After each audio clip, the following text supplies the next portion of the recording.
Oke Lor, hari ini kita sudah berada di Pasir Berbisik, Bromo. Kita dengarkan mereka berbisik tentang apa. Nah, kedengaran kan? Ikuti trip bersama Sejalan Tour and Travel tanggal 27-28 Januari, spesial edisi.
harus punya mentor ataupun komunitas yang positif kayak gitu. Saya mau ngasih contoh sederhana sekali ya. Jadi saya sering bilang, misalnya saya punya mentor Pak A kayak gitu. Pak A, bisnisnya mangrove itu ini bulan Desember ini biasanya bulan April lah, bulan April ini turun kayak gitu. Kenapa ini Pak? Kayak gitu. Saya Pak A itu mentor yang negatif. Wah Fer, sekarang tuh bisnis percetakan tuh udah nggak prospek kayak gitu. Temanku di Jakarta dulu punya karyawan 200, sekarang tinggal 2 kayak gitu. Kira-kira kita kalau ngomong sama mentor kayak gitu, drop apa semangat? Pasti drop kayak gitu, karena negatif bapaknya. Nah, kemudian ada mentor B. Pak, ini mangrove omsetnya turun ini, gimana Pak B? Gitu. Dia jawab, oh Fer, di dalam bisnis itu selalu ada siklusnya. Mungkin April itu dana pemerintah belum turun, belum perputaran uang di masyarakat masih kurang, sehingga kamu harus sabar. Nanti mungkin Juli, Agustus akan naik kayak gitu. Kita bikin optimis nggak?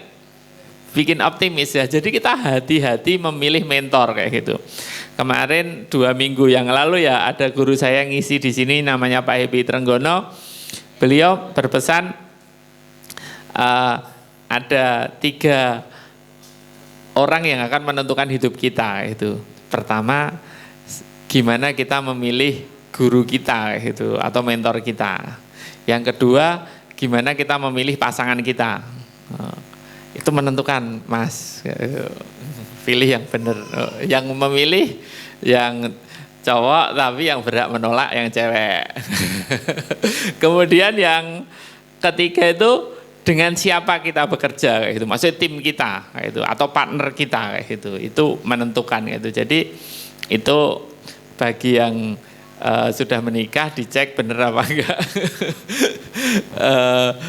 Kayak gitu ya. Jadi itu menentukan. Jadi di sini kita harus hati-hati banget bercerita tentang bisnis kita. Jangan sampai kita bercerita kepada orang yang salah kayak gitu. Oke. Terus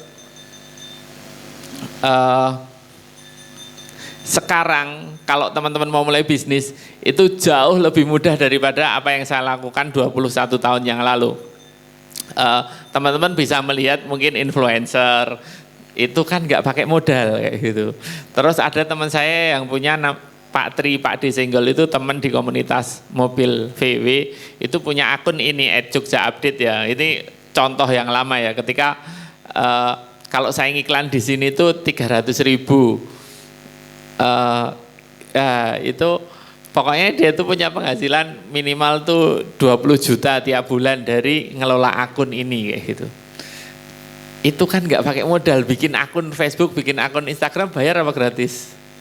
Gratis kayak gitu. WiFi bisa numpang sini. Itu kan apa ya, bisnis zaman sekarang tuh mudah banget gitu loh. Dan kita harus berpikir memang itu benar-benar mudah kayak gitu. Kemudian saya punya salah satu usaha yang apa ya, yang nggak jelas, namanya kursuskorter.com kayak gitu. Kursuskorter.com ini saya selalu ceritain karena ini tentang bisnis model kayak gitu. Kalau teman-teman mau bisnis harus belajar namanya bisnis model. Bisnis model itu sederhananya adalah gimana kalian mendapatkan uang dari bisnis kalian kayak gitu. Contohnya misalnya jual angkringan, berarti kita dapat uang dari hasil jual angkringan kayak itulah. Kursus Korter ini ceritanya itu ada simbah-simbah yang pakai kacamata ini datang ke tempat saya, dia minta, Mas Ferry saya butuh kerjaan. Keahliannya apa Pak? Saya keahliannya mesin bubut atau mesin korter kayak gitu.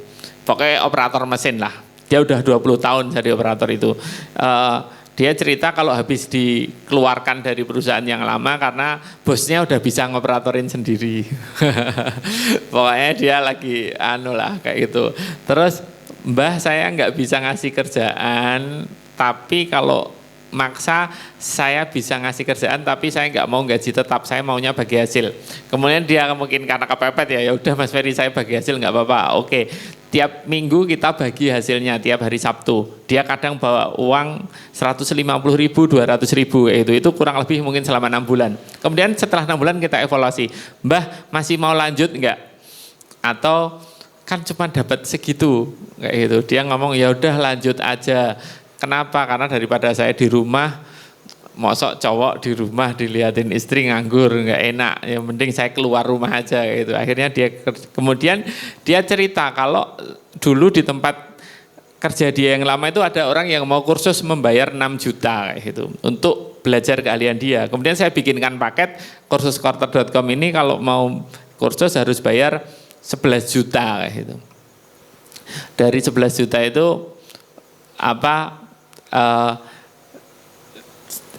kita itu bisa dapat sebulan itu 10 peserta misalnya gitu. Nah, karyawannya cuma simbahnya ini gitu. Dia dari yang penghasilannya cuma seminggu 200.000, 150.000 bisa 10 juta, bisa 11 juta kayak gitu sekarang kayak gitu. Karena apa? Karena kita merubah bisnis model yang dari dulunya cuma jasa, kita jual kursus kayak gitu terusan. Itu contoh bisnis model. Terus saya ada brand ID Photobook bikin album kayak gitu yang saya tadi ceritain, dapat idenya dari Malaysia. Kemudian ada kopi Puncak Rindu ya. Ya ini juga bisnis just duit aja kayak gitu. Kita mau bikin warung di atas gunung kayak gitu. Terus ya udah dibuka kayak gitu. Rame apa sepi? Sepi banget kayak gitu. Yang jajan awal-awal itu Mas Ilyas. Terus, tapi sekarang itu udah rame banget kayak gitu. Jadi karena itu tadi just duit aja, mulai aja kayak gitu. Kemudian tadi saya cerita bahwa ketika teman-teman nanti berbisnis, teman-teman nanti akan dapat namanya momentum. Momentum itu saat-saat teman-teman itu mendapatkan omset yang gede gitu. Jadi saya pernah ketemu sama salah satu CEO percetakan di Jawa Tengah, ketemunya di Jerman. Kemudian kenalan, kemudian karena cuma di Jawa Tengah saya main ke sana. Kemudian dia kan pasti kalau kita main ngomong kayak gitu mesti kan bisa bikin apa Mas Ferry Mangrove? Oh bisa bikin banner, bisa bikin kartu nama kayak gitu. Oh ya, seminggu setelahnya dia ngetes saya, dia telepon. Fer, saya mau order banner 5x2 tapi 5 jam jadi, silahkan diantar ke kampus, ada acara apa gitu. Oke jadi, ternyata itu ngetes. Setelah 1 bulan dia telepon, Fer aku ada orderan banner 250.000 pieces kayak gitu. Nilainya tuh mungkin hampir 2,5 M kayak gitu. Ini tok garap sesasi Fer kayak gitu. Dan akhirnya kita kerjakan sebulan selesai kayak gitu. Itu contoh ketika kita dapat sesuatu. Pernah juga ada brand kita namanya Koko Indonesia. Ini dari teman juga dari Bandung. Fer, kamu mau nggak jadi distributor baju koko? Yo nek nggak pakai modal ya mau kan gitu kan. Kirim aja barangnya kayak gitu. Aku iseng bilang kayak gitu. Dikirimlah dia 1 truk kayak gitu. Dihitung nilai stoknya 6 miliar kayak gitu. Jadi kita disuruh jualan dulu, bayarnya nanti kalau udah laku kayak gitu. Itu kalau kalian membangun reputasi ya, atau karakter kayak gitu. Terus kita juga ada gensetmania.com, sewa genset, sewa crane holic. Ini pesan dari Pak Happy Trenggonya ya, salah satunya ya. Semua orang pasti ingin kaya, namun hanya sedikit yang benar-benar berkomitmen untuk membangun kekayaan kayak gitu. Ya semangatnya, ya doanya, ya ininya kayak gitu. Dulu saya ketika membangun mangrove itu, saya biasa bekerja dari jam 6 pagi sampai jam 11 malam kayak gitu. Hampir tiap hari kayak gitu. Saya sering tidur di percetakan. Kenapa mangrove beli mesin tadi harganya 3,5 miliar? Karena saya pernah nungguin di percetakan nungguin mesinnya itu. Kalau nggak tak tungguin nanti nggak diselanin sama yang lain. Padahal saya ngejar deadline misalnya kayak gitu. Itu saya tungguin kayak gitu. Kemudian saya ketika nunggu itu kan sambil kayak tidur gitu kan. Aku berdoa ya Allah semoga aku bisa beli mesin kayak gitu. Itu kayak gitu. Oke, salam Dream Pre-Action. Oke Mas, ini untuk intronya. Sekarang kita ngobrol-ngobrol gitu. Wow. Tadi ada yang nanya juga, Iya. Tadi nanya apa Mas? Oh, mentor sama gimana milih partner gitu ya Mas ya? Oh ya, oke. Langsung mau dijawab Ustadz atau Oh, iya. dikumpulkan dulu pertanyaannya? Iya, dikumpulkan dulu. Dikumpulkan dulu. Oke, sebelum kita sesi tanya jawab ya teman-teman, ini menarik sekali bahwasanya setiap ngaji bisnis di teras dakwah itu pasti ada upgrading ilmunya ya. Monggo nanti teman-teman bisa mengambil intisarinya itu. Tapi kalau teman-teman bisa melihat intisarinya itu pasti akan selalu ada upgrading ilmunya. Ini Masnya yang di sini tadi seperti contohnya yang dari awalnya hanya usaha jus, kemudian sekarang sudah punya ayam geprek dan juga ayam crispy. Nah, teman-teman yang di sini mungkin datang dengan belum punya motivasi ya, mungkin mau ngapain ya, mau bisnis apa. Nah, mudah-mudahan harapannya dengan penjelasan Ustadz Ferry Irawan tadi ini bisa mendapatkan sebuah intisari yang itu menggugah atau membangkitkan ya tadi 98% pintu rezeki adalah dari berdagang. Nah, tadi kuncinya sudah ada, poinnya ada dream, pray, and action. Nah, teman-teman silahkan kalau ada yang sudah punya pertanyaan bisa ditanyakan. Nanti kita tampung pertanyaannya. Tadi sudah ada satu pertanyaan yang sudah ditanyakan ke Ustadz Ferry Irawan. Kalau ada lagi yang mau bertanya, Akhwat ada yang mau bertanya? Langsung.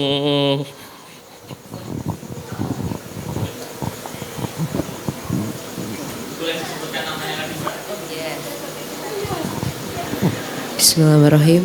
Assalamualaikum warahmatullahi wabarakatuh. Waalaikumsalam warahmatullahi wabarakatuh. Perkenalkan, nama saya Tamara. Di sini saya ingin belajar banyak tentang tips and trick dalam membangun dan mempertahankan bisnis. Karena untuk membangun mungkin adalah hal yang kayak dibilangin tadi just do it. Namun untuk mempertahankan bisnis agar bisa sustainable itu adalah perlu manajemen ya.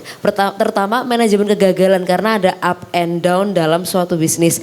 Nah, dalam perjalanannya Mas Ferry ini mengupayakan apa dalam up and down, karena kan ada orang yang ketika gagal ya udah gagal, tapi kan nggak mungkin Mas Ferry sampai di titik ini ketika Mas Ferry langsung gagal gitu aja dan tidak melakukan apa-apa, itu aja. Terima kasih. Wassalamualaikum warahmatullahi wabarakatuh. Bismillahirrahmanirrahim. Assalamualaikum warahmatullahi wabarakatuh. Assalamualaikum warahmatullahi wabarakatuh. Mohon izin untuk bertanya Ustadz. Jadi ini tadi terkait kegagalan ya kalau Mbak Tamara pertanyaannya. Kalau saya mau bertanya terkait dimulainya suatu bisnis itu kan pasti butuh modal. Kalau Ma'ruf tadi mungkin dari fundraising hasil dari keuntungan organisasi. Tapi kalau tadi kan kita lihat perkembangan bisnisnya Ustadz gitu. Nah itu permodalannya apakah memang semuanya ceritanya sama atau ada yang ceritanya berbeda-beda? Apakah ada sumber-sumber yang lainnya gitu? Terima kasih. Wassalamualaikum warahmatullahi wabarakatuh. Waalaikumsalam warahmatullahi wabarakatuh. Ya, ada 3 pertanyaan Ustadz. Tadi yang pertama bagaimana memilih mentor ya, yang seperti apa tadi? Iya. Kemudian yang kedua dari Mbak Tamara tadi mungkin lebih ke cerita pengalaman ya, pengalamannya Ustadz Ferry untuk menghadapi up and down itu seperti apa? Waktu settle gimana, kemudian waktu lagi down itu seperti apa? Lah itu kiat-kiatnya itu seperti apa? Kemudian yang ketiga tadi kaitannya dengan bagaimana kiat mencari sumber-sumber bisnis yang lain itu, menciptakan peluang-peluang usaha yang lain yang mungkin tidak semua orang itu bisa, oh ini jadi peluang bisnis, oh ini bisa menjadi sebuah ide atau dan lain sebagainya. Monggo Ustaz Ferry. Oke, siap. Bismillah. Tadi yang itu ya Mas ya, yang cari mentor sama partner kayak gitu. Kalau mentor itu tadi saya udah cerita dikit bahwa yang pertama tuh cari yang positif kayak gitu. Kemudian mentor tuh yang beneran, maksudnya gampang ngetesnya. Kalau makan-makan dia bayarin apa enggak kayak gitu. Kalau enggak ya berarti enggak beneran itu kayak gitu. Terus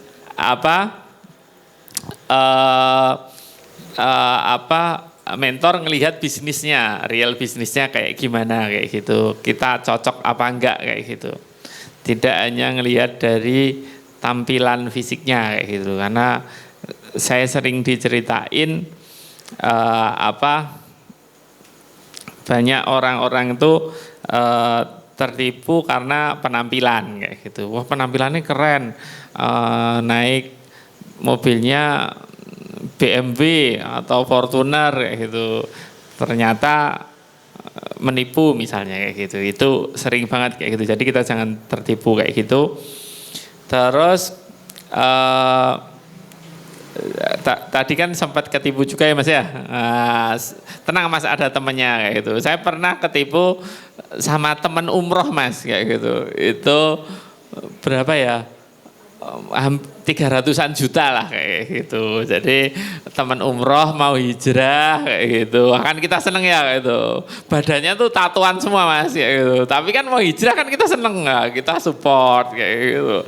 Ternyata menghilang misalnya kayak gitu. Itu pernah juga. Jadi kayak gitu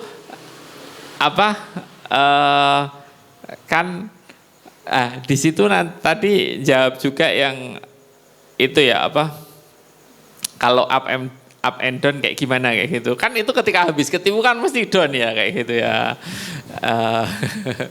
Tapi kan kita yakin bahwa rezeki itu juga nggak akan tertukar, dan rezeki yang kayak gitu kalau memang bukan rezeki kita, yang bukan buat kita, tapi nanti kita pasti dikasih sama Allah gantinya kayak gitu. Setelah itu saya jual properti, saya beli propertinya itu 700 juta kayak gitu. Kemudian propertinya itu laku 2,15 apa nggak salah itu. Jadi langsung keganti itu Mas. Lah, tapi untuk mencari ganti ataupun momen kayak gitu kan nggak langsung kayak gitu. Kita diuji sekarang, besok langsung dibayarkan enggak, ya ada sabarnya, ya ada nangisnya juga, wajar kayak gitu. Kayak gitu. Itu kayak gitu Mas. Terus kalau nyari partner gimana? Nyari partner itu kan udah diajarkan ya dalam Islam bahwa kita kalau pengen tahu karakter seseorang ya lakukan perjalanan sama dia 3 hari seminggu kayak gitu. Nanti kita akan tahu kayak gitu. Misalnya paling gampang bayari orang misalnya loh Mas, misalnya kita naik mobil bareng-bareng, dia urun bensin po meneng wae gitu, ketahuan dari situ kayak gitu. Terus dari sikap-sikapnya kayak gitu itu ketahuan ya. Jadi kita untuk mengetahui kayak gitu apalagi tadi yang kiat-kiat, yang pertanyaan kedua tadi kiat-kiat saat menghadapi mempertahankan itu ya. Iya. Oke. Jadi mempertahankan itu salah satu kuncinya adalah istiqomah kayak gitu. Jadi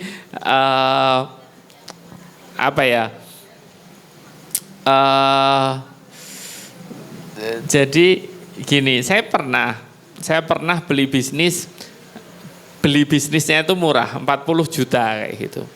Terus dapatnya apa? 1 handphone butut dan 1 flash disk kayak gitu.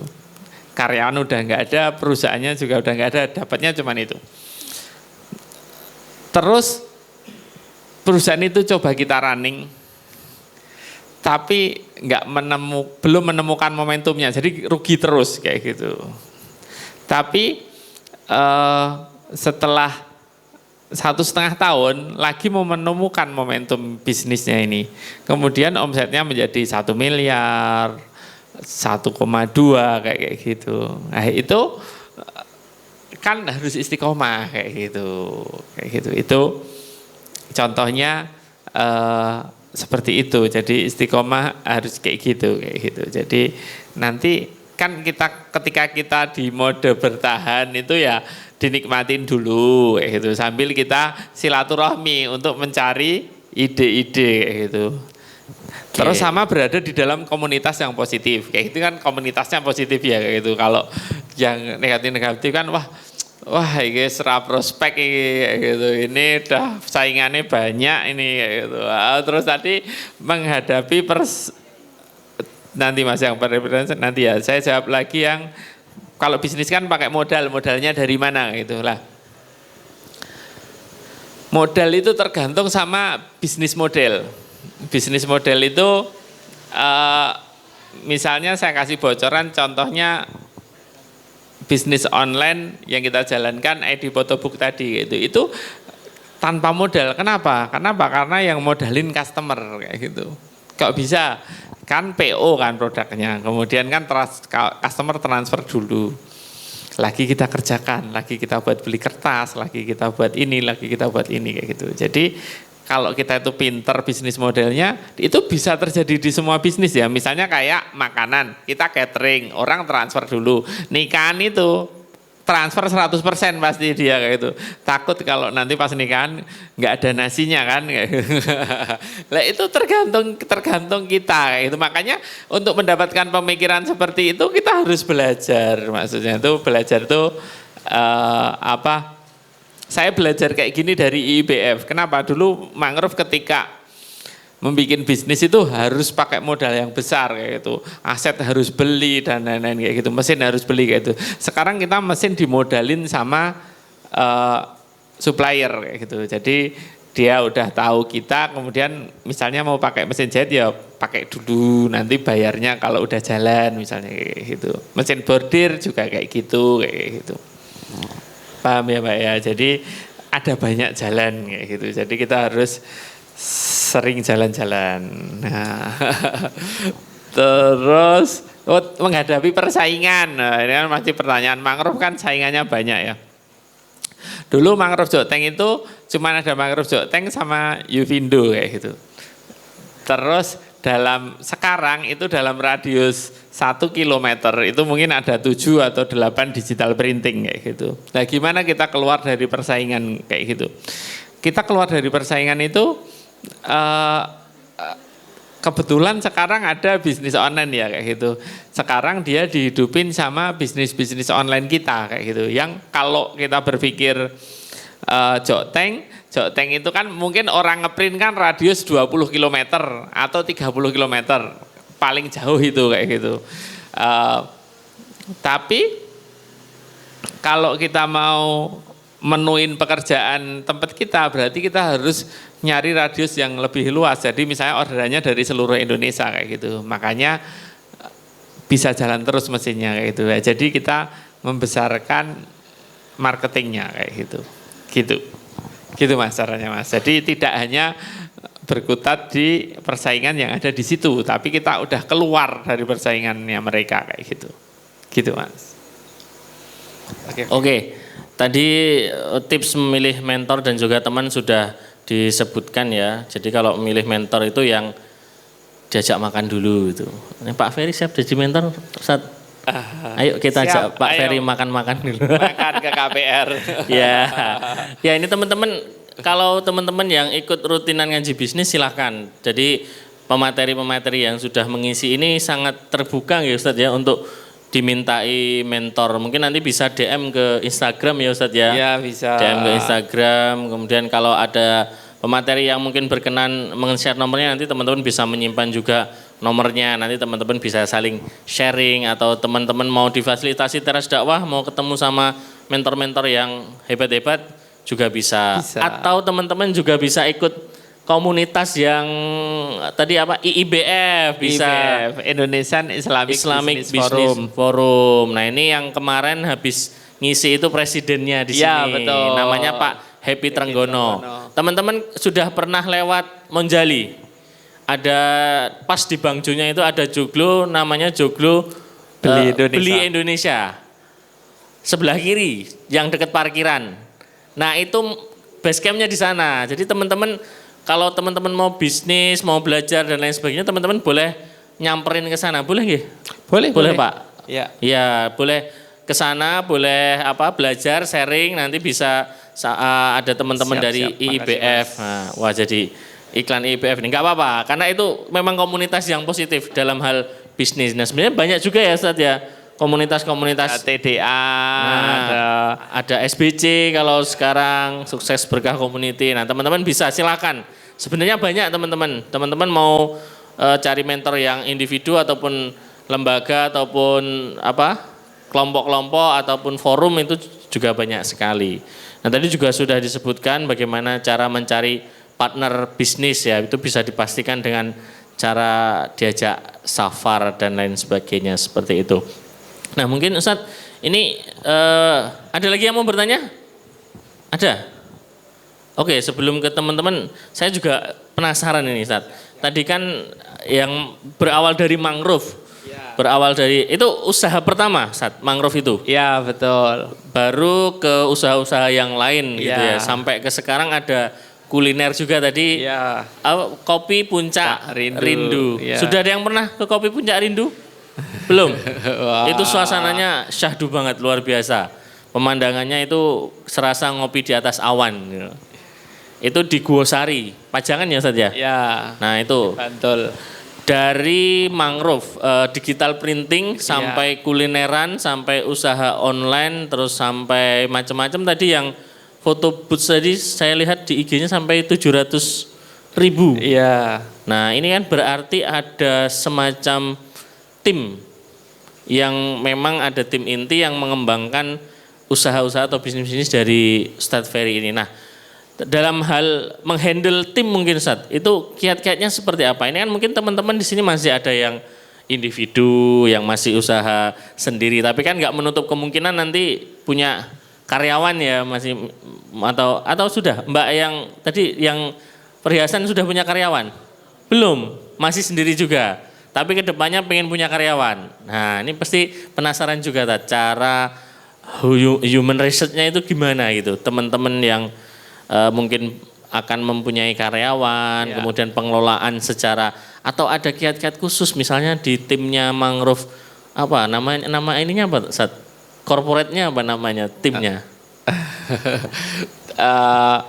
Kita ini apa per unit usaha gitu. Per unit usaha. Oh, jadi Nah. tim ID Photobook ada sendiri, tim mangrove printing ada sendiri kayak gitu. Gitu. Kiat handlingnya mungkin Oke Ustaz, ya. gimana Jadi itu? gini kalau handling itu karyawan kita mungkin ada ya 200 orang.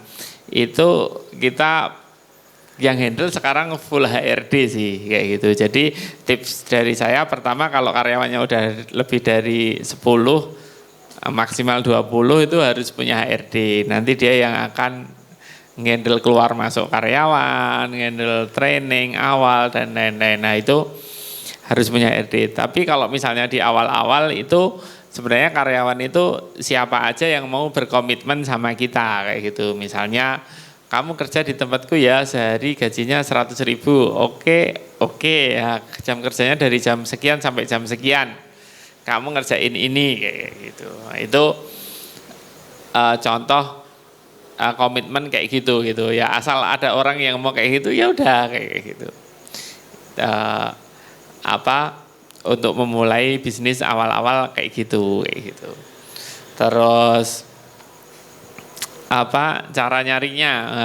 Cara nyarinya ya buka lowongan, bisa di-share di grup-grup tetangga, grup RT, RW kayak gitu. Dulu karyawan saya awal-awal kebanyakan dari tetangga-tetangga. Tetangga-tetangga yang nggak kerja kita ajak kerja kayak gitu. Gitu.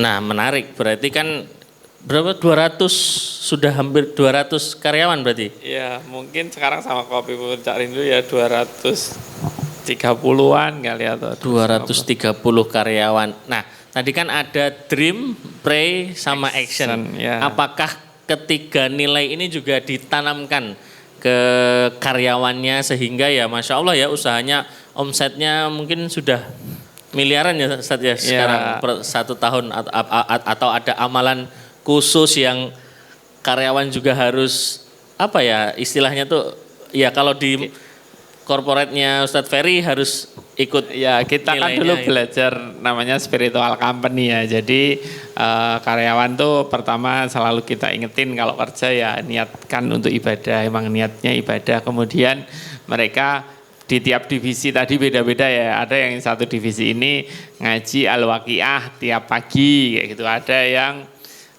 sholawat berapa kali kayak gitu. Ada yang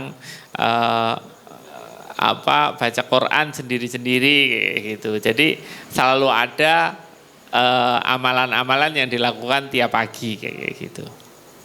Itu setiap pagi. Iya, setiap sebelum pagi. Sebelum memulai aktivitas. pekerjaan, ya. Nah, itu doa bersama kayak gitu. Doa bersama. Jadi gitu, ya itu teman-teman, kalau teman-teman mungkin ya tadi ya intisari dari setiap pemateri yang ngaji bisnisnya teras dakwah itu ya ini pasti tidak hanya sekedar orientasi dengan target-target duniawi Ustaz. Pasti ada amalan-amalan khusus.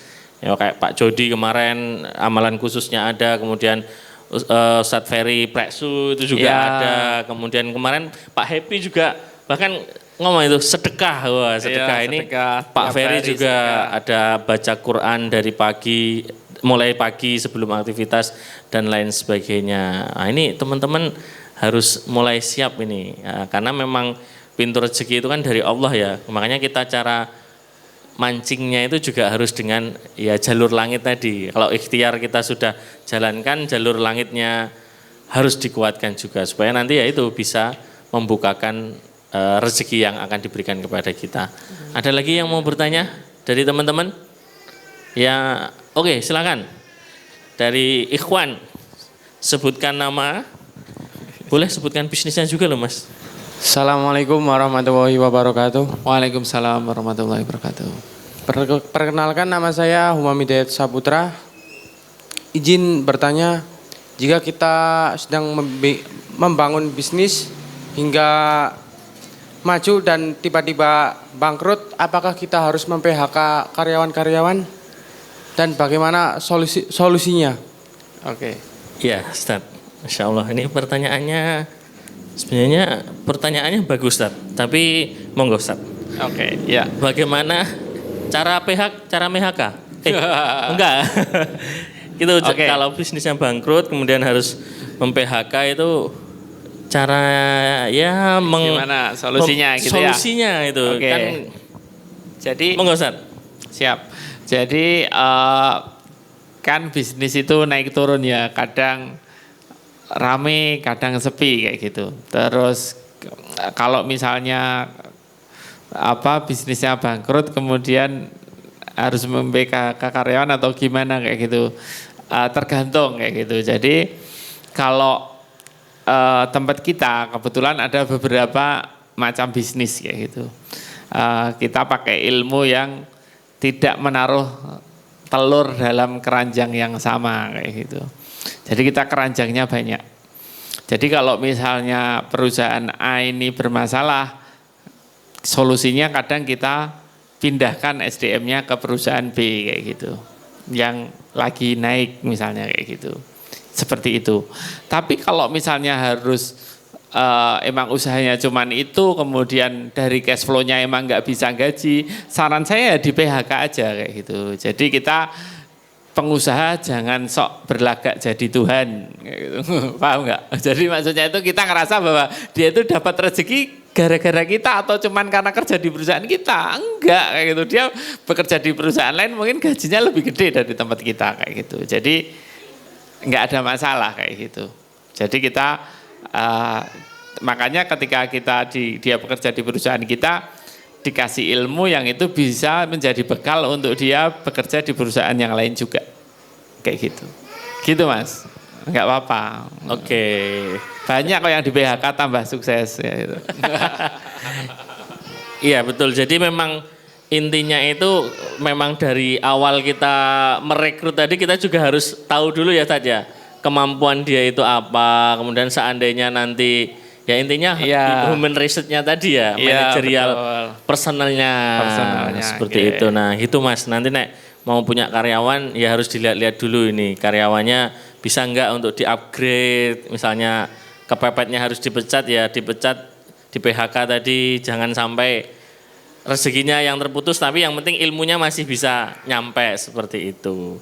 Gitu ya saja kurang lebihnya. Ada lagi? Silahkan Mas. Monggo. Assalamualaikum warahmatullahi wabarakatuh. Waalaikumsalam warahmatullahi wabarakatuh. Perkenalkan Tat, nama Ana Puja Anugrah. Jadi begini, beberapa tahun lalu Ana pernah punya beberapa usaha gitu. Salah satunya itu ada semacam kafe lah gitu, tempat nongkrong yang kemudian tutup saat pandemi, yaitu karena pasaran utamanya itu anak-anak sekolah. Jadi ketika sekolah tutup kita nggak bisa bertahan. Itu yang pertama. Kemudian juga pernah investasi